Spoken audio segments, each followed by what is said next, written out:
Ces jours-ci, on parle beaucoup de mise en nomination pour plein de monde du showbiz. C'est le cas avec les Césars et Monia Chokri. Les Césars, c'est l'équivalent des Oscars en France. Et on a appris la liste des nommés, effectivement, que Monia continue de briller avec son long métrage, sa comédie romantique, Simple comme Sylvain, que j'ai tellement aimé, que clairement, je suis pas la seule à avoir aimé, se retrouve nommée dans la catégorie meilleur film étranger et fera compétition notamment à Oppenheimer de Christopher Nolan.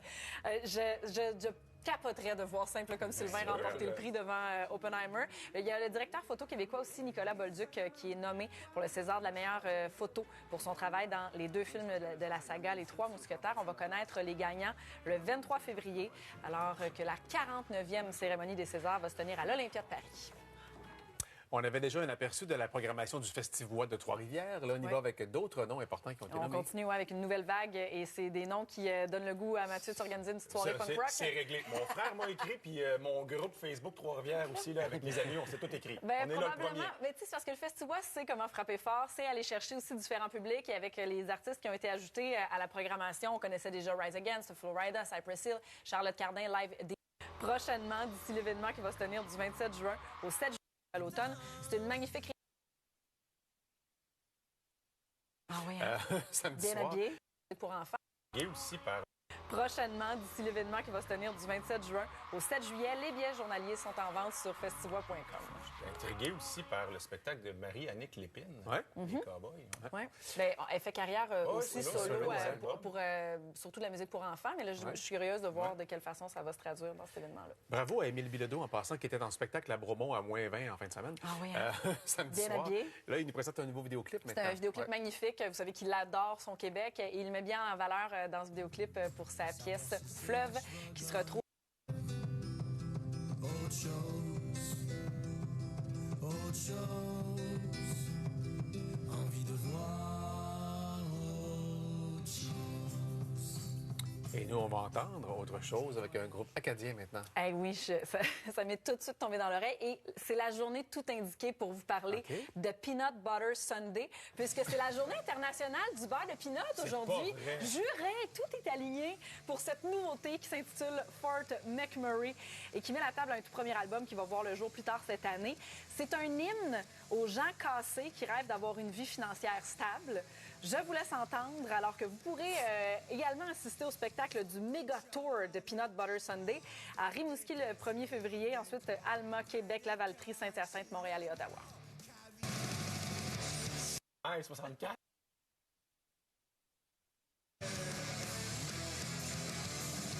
Quand ça va sortir le jeu vidéo lié à ça? C'est que ça ramène vraiment des années 90 quand les faces des bonhommes dans les jeux vidéo étaient assez so-so. À GoldenEye 64.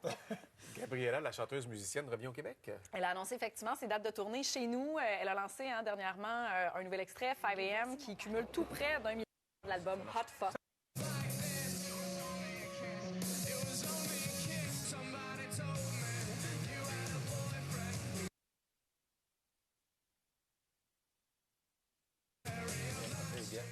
Ils vont être donc à Vegas entre le 14 et le 30 août. Ça te donne le goût d'y aller parce que cet album-là va être fait du début à la fin. C'est seulement en août, c'est ça? C'est juste quelques dates au mois d'août. Ouais, c'est pas sur la Peut-être prochaine qu'on va année. prolonger par la suite. Si ça fonctionne bien, tu sais, être au mauvais moment, au mauvais endroit, là, ça, c'est bête. Hein? Un super exemple de ça. Vous allez voir, on est en Arctique avec un léopard des mers, une sorte de phoque. Vous allez voir très rapidement qu'il va y avoir de la visite, mais la visite ne restera pas longtemps parce que lui, il se régale des pingouins.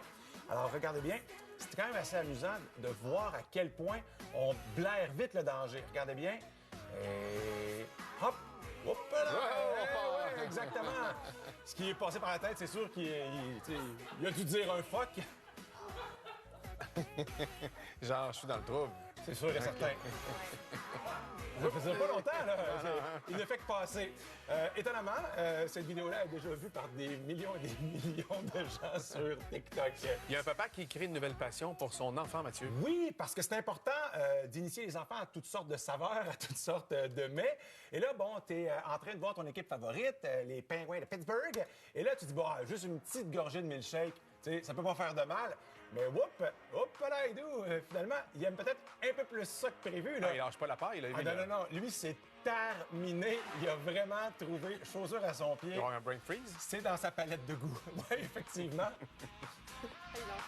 Non, absolument pas. Et ce qui est intéressant, c'est que ce sont des images habituellement qui sont filmées entre des arrêts de jeu ou entre des périodes de jeu plutôt. Et là, et voilà, ça a vraiment été un excellent moment où cet enfant, d'après moi, regarde, il veut rien savoir de la frite, là. On vient de le faire décoller. Non, flatte la joue. Peut-être que aussi tirer avec une paille, pour lui, c'était difficile, puis il n'en a pas si pris que ça. Peut-être qu'il en a juste eu un petit peu dans sa bouche, tu sais. Mais ça goûtait bon, hein? Fais d'analyse. En même temps, cet ils n'ont pas âge-là, déjà là. le réflexe de comme téter, Ouais, d'une certaine exact. façon, non? Oui, mais tu sais, mettons dans mon cas, chez nous, les enfants n'ont pas tété parce qu'ils Ouais, je comprends. c'est ça, Ouais. là, ça peut être différent. On sent le père qui les a nourris à Ben coups de oui. milkshake, là. C'est ça, là. Tu veux te déculpabiliser. À On grande prenait une cuillère. petite paille, nous autres. Oui, c'est ça. Parlons du gala Les Oliviers, qui Oui. sera présenté prochainement, animé par 2 animatrices pour les 25 ans, je pense. Effectivement, c'est un gros anniversaire cette année. Alors, Puis, Qui sont les nommés, oui? écoute, c'est du nouveau. Ça OK. fait quand même du bien parce que ça va peut-être aussi vous donner l'idée d'aller découvrir ces humoristes-là si vous ne les connaissez pas. Ève Côté, elle est établie. Elle se retrouve avec 5 nominations, dont 4 catégories importantes pour son spectacle. Nommée pour spectacle d'humour de l'année, auteur, metteur en scène et concepteur visuel. Et elle est aussi nommée pour un sketch radio, son sketch Les SPM. Alex Lévesque, lui, il fait beaucoup de carrière très populaire sur le web. Donc, nommé particulièrement pour le web, ce qu'il a fait là-dessus, 5 nominations. Capsule ou sketch web, texte de l'année pour série télé ou web, texte de l'année capsule ou sketch web. Donc, vous pourrez aller le découvrir si ce n'est pas déjà fait. Pierre-Luc Pomerleau, pour la première fois, se retrouve nommé dans des catégories phares pour son spectacle Moqueur polyglotte, soit pour spectacle d'humour de l'année, auteur, metteur en scène et concepteur visuel, donc les mêmes catégories qu'Ève Côté. Suzy Bouchard, c'est un autre nom aussi à retenir. Elle se démarque beaucoup par ses textes. Elle est nommée dans 4 catégories, dont découverte de l'année, texte de l'année, série télé web, capsule ou sketch radio. Et sachez aussi qu'il y a une catégorie qui fait un retour cette année, la catégorie spectacle meilleur vendeur. On avait pris une petite pause, hein, vous savez, avec la pandémie, les spectacles n'étaient plus présentés en salle. On avait donc décidé de retirer cette catégorie, mais on la ramène cette année. Et ce sera animé par Ève Côté et Cathy Gauthier en duo le 24 mars prochain. Vous pourrez voter pour l'Olivier de l'année entre le 6 et le 22 mars. Ouais, il va y avoir une catégorie sketch le plus vu aussi, éventuellement. Là, avec C'est clair qu'on la évolue. démocratisation des plateformes web, puis il y en a beaucoup, justement, qui ont Ça explosé sur ça le web. élargit, en tout cas, les Ça doit catégories quand même, possibles. ça doit influencer quand même le nombre de vues, la popularité doit influencer. Je veux pas, j'ai aucune idée comment ça fonctionne, là, mais ça doit quand même avoir un petit impact. Un exploit inattendu de Brenda Lee. 79 ans et pour la première fois en carrière, elle a 1 milliard d'écoutes pour une chanson sur Spotify et il s'agit de celle-ci. Passé la majeure partie du temps des fêtes en première place du palmarès Spotify des chansons les plus populaires aux États-Unis. Donc, grand retour. Elle avait refait pour l'occasion son vidéoclip. Fait que c'est sûr que ça a contribué à ramener cette chanson-là dans nos salons. Côtoie Mariah Carey, finalement, Ben dans le oui. palmarès du temps des fêtes. Chanson québécoise, maintenant, avec Ghostly Kisses. Oui, un beau retour avec un nouvel extrait de cet album Dark Room qui va paraître le 17 mai prochain avec la voix onirique de Margot Sauvé, une formation québécoise qu'on aime beaucoup suivre et qui va partir en tournée ce printemps en Europe, va revenir ensuite en Amérique du Nord et les dates à retenir chez nous, c'est le 23 mai au Jésus à Montréal, le lendemain au Club Ça à Ottawa et le 25 mai à l'Impérial de Québec. La prévente des billets, si vous voulez les voir en spectacle, ça va débuter le 31 janvier et ce sera mis en vente le 2 février officiellement.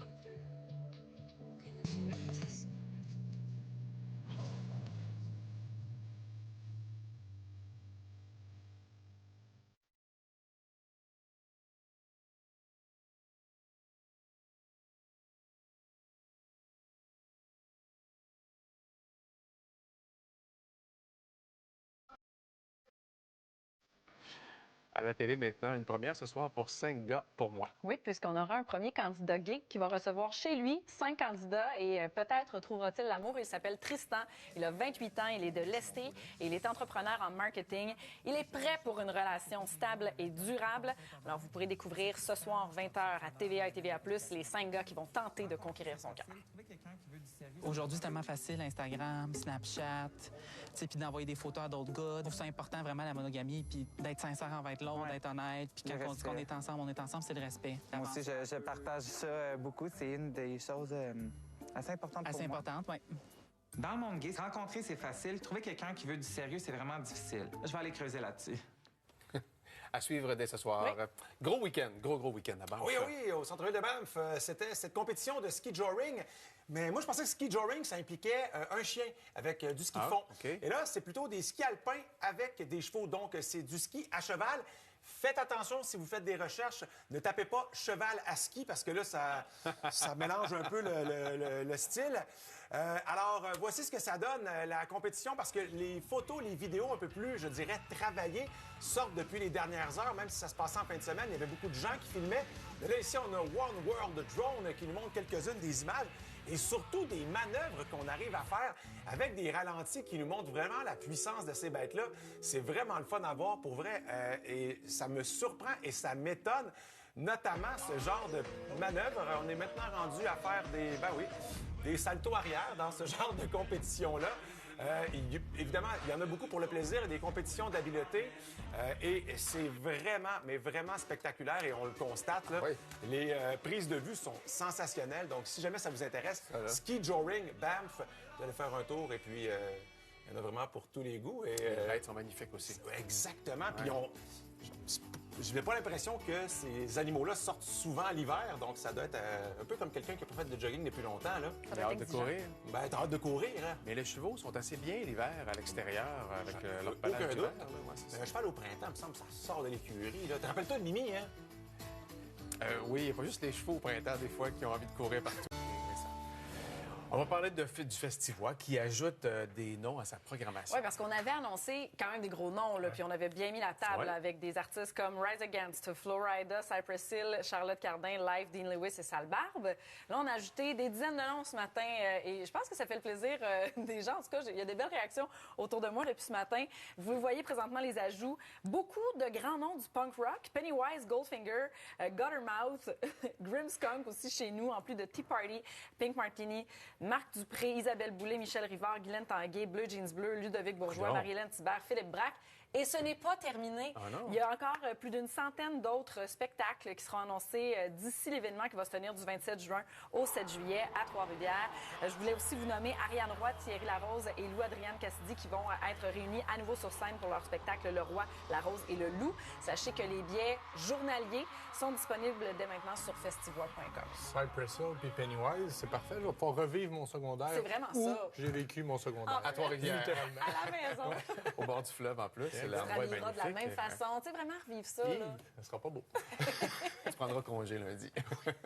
Et c'est pas fini, peut-être, pour Peut-être. les retrouvailles de Star Academy. Ben oui, parce que je pense qu'il y a vraiment de magie qui est arrivée. Là. Si vous oui. étiez là, puis si vous étiez pas là, vous connaissez des gens qui étaient là, qui ont publié des stories. Là. C'est clair que vous en avez vu des extraits. La magie a opéré entre les 14 participants qui étaient sur scène et le public. C'est indéniable. C'est plus de 20 000 personnes qui se sont rendues au Centre Bell et au Centre Vidéotron les 12 et 19 janvier dernier. Ça se pourrait que ça revienne. À une ou deux reprises, peut-être, dans les festivals. C'est ce que Wilfred a confié au journal, que c'est peut-être pas complètement fini, comme tu l'as dit. Donc, on va croiser les doigts bien fort. Le défi, c'est d'arrimer les horaires de tout le monde, là, parce qu'on n'est pas juste un ou deux sur scène. Là, il faut que ça fitte dans le calendrier de tout le monde. Alors, on va juste espérer que ça puisse se reproduire pour les gens qui ont peut-être manqué l'occasion d'aller fêter avec les académiciens. Mettons Franco, là, avec 50 000 personnes Ça serait dehors, là, écœurant. ça pourrait marcher. Ouais. The Killers annonce un nouveau spectacle. Là. Un nouveau spectacle et leur toute première résidence à la maison à Vegas. Et là, quand j'ai lu ça ce matin, je me disais, voyons, j'avais groupe de vraiment Vegas. l'impression qu'ils avaient déjà fait une résidence là-bas. Ben non, c'est la première fois et ce sera pas pour une petite occasion. On veut célébrer en grand le 20e anniversaire de leur album Hot Fuss, qui est sorti en 2004 avec des chansons comme Mr. Brightside, Somebody Told Me, Smile Like You Mean It. Quel album! Et pour vrai, cette annonce-là m'a donné le goût de me rebooker un voyage à Vegas juste pour aller les voir. Ça va être entre le 14 et le 30 août prochain qui vont se produire là-bas. Alors, ça sera votre occasion d'aller vivre l'album en intégralité. On peut sur encore scène. annoncer où? Au Au Coliseum, dans la même salle que Céline, où Céline s'est installée pendant des années au Caesars Palace. Ça va être On peut voir qui grandiose. gère la pente aussi, à moins que la pente ait été changée depuis le Ils départ de Céline. vont mettre ça à leur goût. Maintenant, une prestation de Diplo. Desplos, en décembre, je vous en parlais parce qu'il allait participer à une grande expédition en Antarctique pour amasser des fonds pour la sauvegarde des océans. Et dans ce voyage-là de 7 jours, il a aussi fait un DJ set dans ce paysage-là. Et le DJ set a été partagé hier sur YouTube. C'est possible pour vous d'aller le voir, de faire un don aussi à la collecte de fonds qui se poursuit à même YouTube. Et son objectif principal, c'était de donner envie de voyager, de faire du tourisme en Antarctique, mais de façon éco-responsable. Pour juste... C'est pas que je suis influençable quand même par l'actualité, parce que là, j'ai le goût de me booker un voyage en Antarctique. Juste parce que les glaciers, ça n'a pas de bon sens, comment c'est beau. C'est magnifique. C'est quand même fou que les DJ sets en Antarctique ont l'air moins froid que les DJ sets à Igloo Fest à Montréal. C'est pas rassurant. Non, on dit vraiment pas. Non plus. On a déjà fait, nous, Salut Bonjour Week-end à Ottawa pour le Festival des Tulipes. Là. Et il y avait neigé le matin au mois de mai. Ben non. Au mois de mai. Wow. C'était assez moins invraisemblable. C'est moins chaud. Bon, Mathieu, Charles-Antoine, on va parler des Fais-moi pas Highlanders. ce compliment-là. Mais souvent, Mathieu est assis là, d'ailleurs. Les Highlanders ont perdu leur dernier match hier soir. Ouais. Le Canadien a perdu son match hier soir. Les deux vont s'affronter jeudi. Évidemment, pour le retour de Patrick Roy à Montréal, mais hier, au Centre Bell, les Sénateurs étaient en visite. Et les Sénateurs sont devenus, même si c'est une des pires équipes de la Ligue, la bête noire du Canadien. Hier, victoire facile, convaincante, 4-1. 8e game de suite d'Ottawa face à Montréal. Et ça, c'est l'ancien actionnaire minoritaire du Canadien, Michael Andlauer, qui a acheté les Sénateurs. Les mamans étaient sur place également. Mathieu Joseph, le Québécois, a marqué le 4e but, donc 4-1 la défaite du CH, qui a perdu 9 de ses 10 derniers départs. Ça ne va pas bien. Je le disais hier, mais Patrick Roy a connu la défaite pour la première fois derrière le banc des Highlanders contre son ancien la victoire face à... Voyage en... Et, hein,